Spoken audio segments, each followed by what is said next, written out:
As part of our ongoing interview series, I'm going to interview Holy Cross alumna Caroline Legare. Caroline is going to discuss the business case interview. Welcome, Caroline. I'm really excited to be discussing this topic with you today and picking your brain a little bit. Can you first start by telling us your class year, your major, your current role, and your current employer? Yeah, so I'm class of 2018. I was a history major. My current role is a retention marketing specialist at ButcherBox. Great, thank you. And ButcherBox is like HelloFresh, that kind of Yep, organization. yeah, Okay, exactly. great.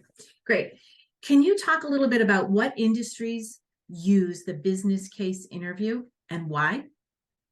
Yeah, I think it's being used increasingly in a variety of different spaces. So I think usually you think of the finance world and any analytics jobs tend to use them, but I think a lot more companies in the e-commerce space are using them. Online marketplaces and other software as a service or SaaS companies tend to lean into them. And I think it's a good opportunity for candidates to kind of show their thought process when approaching a problem. I think it's really beneficial to have a lot of great things on your resume, but you can really demonstrate your skills when you're asked to approach a problem, how you go about it, and kind of apply those skills to a real life situation. Awesome, thank you.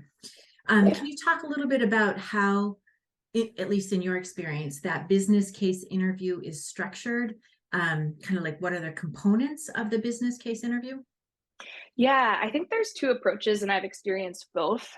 Some companies will simply tell you you're going to have a case and you'll show up that day and they'll ask the questions. And then other companies may give you a 24, 48-hour notice and kind of send over your scenario and bullet point questions.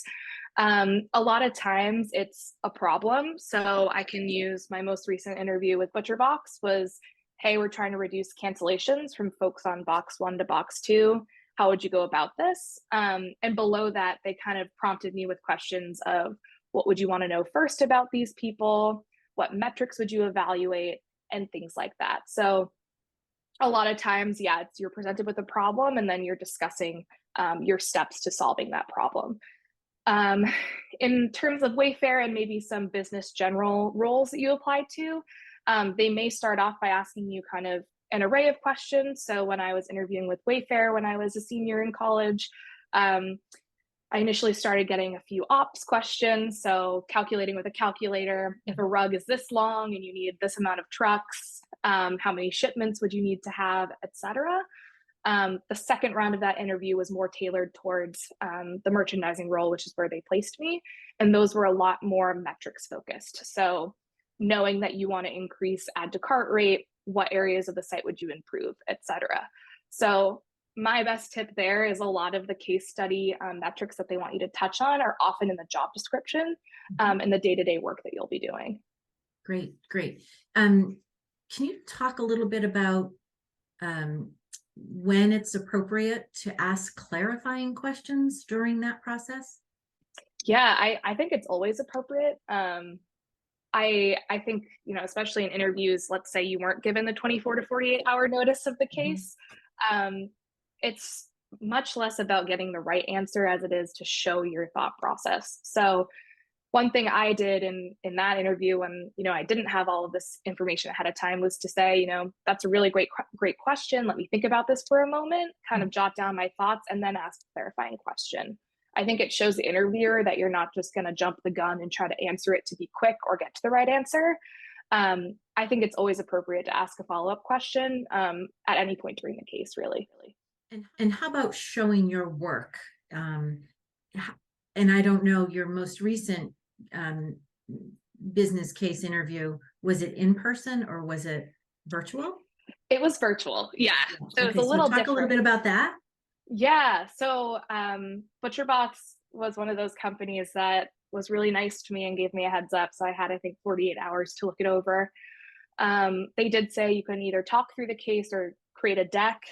They did warn that creating a deck sometimes can stray from, actually answering the questions. So I had a very conversational approach to the problem. And that, one of the main questions was, How would you start? What questions would you want to know about these people? Reading through the job description, they let me know I'd be working a lot with the acquisition team. So those are the folks that bring people in the door and get them to sign up. So I knew that. So in my response, I said, I'm thinking about where these people are coming from. I'd probably ask acquisition. Did they come in through a Facebook ad? Did they come in through an organic search? Did they type in ButcherBox and now they're our customer? I think in the virtual space, it's really nice to kind of explain your thought process as you're discussing what steps you would take, not just I would reach out to acquisition. Why would you reach out to acquisition? Right. Because they have the data. Either, do you think one of them is preferable for you over the other, virtual versus in person? Virtual was nice. I'm like a bit of a knee shaker. So I think during my interview, when I had like my nervous knee bouncing, it was nice just to not have that be in the room. But I think in person, there's a benefit to them like being able to see what you're jotting down. I think like taking notes during the case and being actively engaged is a huge thing if you're in person and virtual. But yeah, when I was at that Wayfair case study in person back in 2017, I definitely was writing my notes and kind of showing them that I was diligently listening to every piece of information. Good. Can you talk a little bit about, and you touched on this a little bit, so maybe just a little bit more detail about some possible interview questions. Definitely focus on the metrics associated with your role. I think that's huge. So if you're looking to go into e-commerce, familiarizing yourself with add to cart rates, cancel rates, etc., because you may be asked to, like, one example from Wayfair was, so we know that X amount of people clicked on this and added it to their cart. That this amount of people came to the site. What would the rate be? So that's information you should know, of like the clicks over the visitors will get you to the rate. So sometimes it will be more mathematical, not really just quick computation there, but other questions are more so how you would go about a problem. So one thing that comes to mind is in my most recent case interview, they would say, all right, like, let's say you hit a barrier with one of your teams. Like, what is your thought process and who would you go to get this problem resolved? So that's kind of another, and again, pointing to the job description, looking at those other teams that you'll work with, which are usually listed.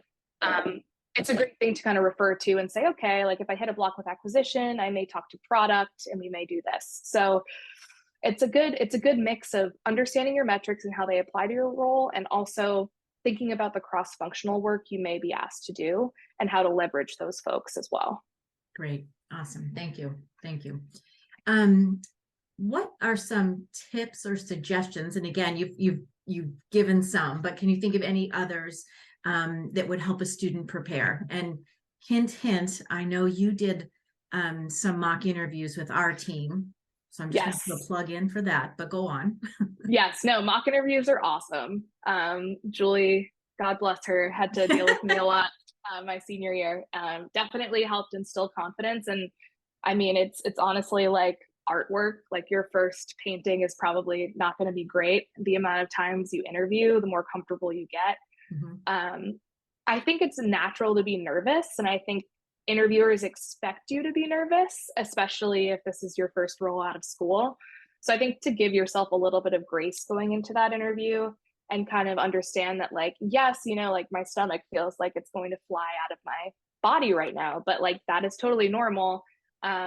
Taking moments to pause and not necessarily needing to respond right away. Mm-hmm. I think that's something I've learned with time. And then just really like researching the company. So like, I think this is something that a lot of folks don't necessarily think about, and I didn't think about, was like, my objective senior year was to get a job. I just wanted to get a job. I didn't care what it was. I just wanted one. And I think that's a very valid thing as someone graduating, but I think it's really important to understand like where you would fit in with the company, what your role does to better the company, and then what that company actually stands for. So it took me a while to get there, but I've finally gotten to a company that like is for planet sustainability and improving the lives of farmers. And that's the stuff that kind of gets me up in the morning. And that may not come with your first role, but just kind of big picture thinking. Great. Thank you. Yeah. So again, that leads in, great segue to the next question. What kinds of things should Holy Cross students be doing when looking for their first job? Yeah, I think one question I wish I asked more in that first year was just kind of understanding growth trajectory in the company. Yeah. I think it's really important to think about, like, what's the future if I wanted to be here 3 years from now? What does that look like for me? Um, you might not want to be there at all, and that's totally fine. That was me. I'm on my third company since graduating in 2018, and I finally feel like I kind of hit the nail on the head of what I wanted to do and where I wanted to be. And that may change, and that's okay. This is not your forever role. It might be, that'd be cool, but it's not necessarily your forever role. Um, I also think, like, seeing on LinkedIn who is from Holy Cross, who's at the company. I've set up a few impromptu calls, and yes, networking is great, but I also like kind of wanted to say, give me the skinny on the company. Like, if you were me, would you want to work here? And like, don't hold back. Like, just Yep. guide me in this, And I've received some very candid information just from talking to alums, which is really, really helpful. And I think the other thing is just like, know that you're gonna have to learn on the job. Like, I did not know how to do a VLOOKUP in Excel in my first job. And I'm looking around at some people that were maybe marketing majors that were whiz at Excel, and just knowing, like, all right, like, it's gonna take me maybe one more day of work to grasp this. I'm not supposed to know everything in my first job. You're not supposed to know everything in your third job. It's a learning curve. And that's fine. That's how it's supposed to be. We've talked about quite a bit. I've asked you some questions. Did I forget anything? Is there anything that I left out that you want to share? I think we talked about it a lot. I think just hammering in that, like, again, the job description's your best friend. A lot of the case stuff will be like kind of in the bullet points of your expected day to day and qualifications, not so much more the day to day. Mhm.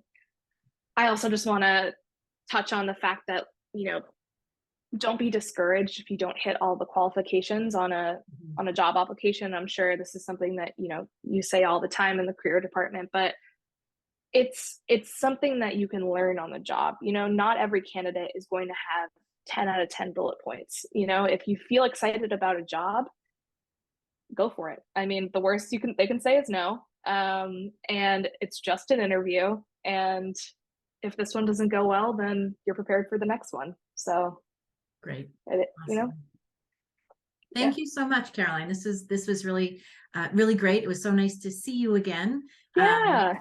And so nice to hear just your advice and thoughts as you think about our seniors who will be in your shoes now or shortly as they're looking for their first job out of Holy Cross. So thank you so much. It's been a pleasure.